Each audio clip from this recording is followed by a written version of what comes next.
Ethiopians have created jobs for South Africans through retail and through wholesale of clothes. In Yeovil, you'll find that it's immigrants and South Africans often working together. Immigrants will employ South Africans will employ immigrants, and also we interviewed several people who talked about training South Africans, because people would come from Cote d'Ivoire, from Congo, from Ghana with some business experience, and come here in the late 1990s or early 2000s and meet South Africans who didn't have any business experience, because obviously they had just come out of apartheid. They had just moved into the city as well, so the immigrants and South Africans are kind of meeting here, and the South Africans were at a disadvantage in terms of education and business knowledge. So in Yeovil was the one place that we found people who were actually taking South Africans and training them in business practices and giving them jobs, in a way that was independent from the immigrants. So there was a man from, was it Cote d'Ivoire? I think he was Cameroon. Oh, from Cameroon, yeah, that's right. So there was a Cameroonian man who was telling us about how he took this South African guy who was an alcoholic. He said, if you don't drink alcohol, if you just stop drinking alcohol, I'll give you a business, I'll train you how to do it. And the South African guy actually is doing a lot better, has stopped drinking, really has relieved this problem. And that kind of thing, I think, is a real model to show where the cooperation between South Africans and immigrants can improve both of the lives, and because it cuts down on xenophobia, because now the relationship between the two is good. So that kind of thing, I think, is something that the media really needs to start looking into and covering, and that just needs to be, focus on these positive models of economic interaction between South Africans and foreigners.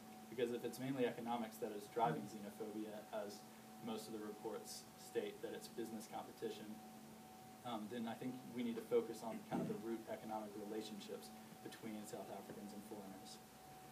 So, again, this is Yeovil, the kind of street trading spaces. You can't really see it well, but there's, this is the area where there's a lot of barber shops, women doing dreadlocks, giving haircuts. Then there's like fruit vendors and people roasting the corn the way the Zimbabweans like it. And again, this is just another view of the street area. All kinds of business going on there. And yeah, I think I kind of covered this. There's one thing that's a difference also is that the somewhat less organized immigrant community, because there's so many different people there. There's a bit of competition between, Cameroonian, Ivorian, Zimbabwean community organizations. A lot of organizations based there, like the Africa Diaspora Forum, that have kind of tried to come together and serve as umbrella organizations. But there's still a lot of organizing to be done, I think, between immigrant communities and seeing how they can work together and to also benefit themselves and the South Africans in Yeovil.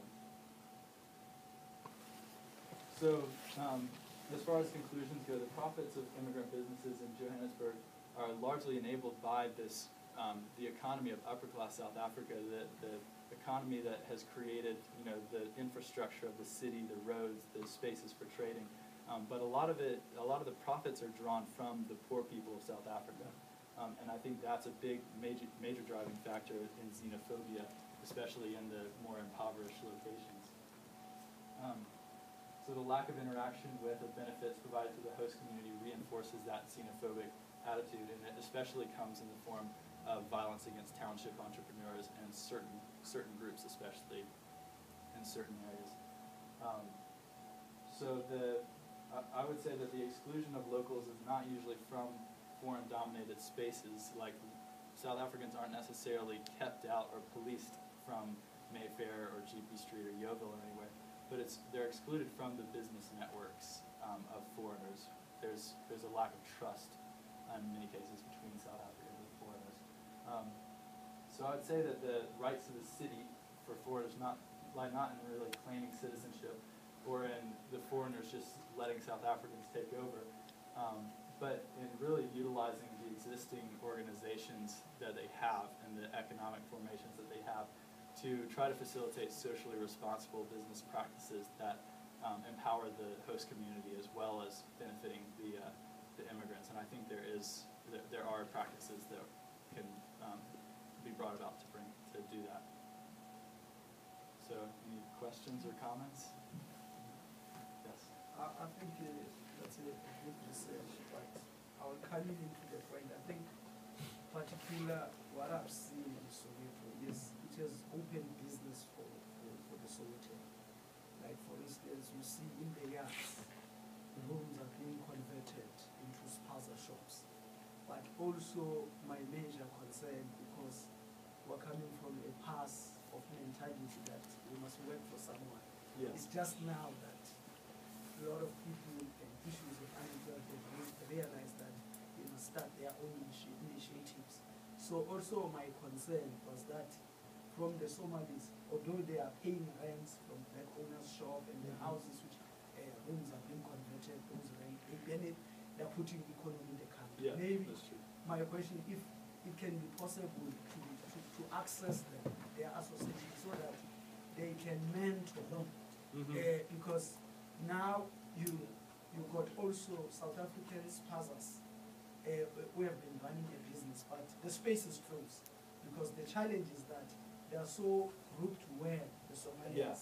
They are able to buy as a group, and then it's easy, you see. But now South Africans, they are not organized, so maybe at least if the Somalians, they will come in, like saying the other Sadek brothers, we have taken one by hand, the one was drinking, that if you stop drinking, I will assist 1, 2, 3, and 4, equipping them in business skills. Yeah. Then it won't be much a big issue, because what I check is not more of xenophobia where I am. It's just a matter of that these ones, they're saying we're having spaza shop. Like for instance, in a street where I'm staying, there is a Somalian is running I would call a spaza shop.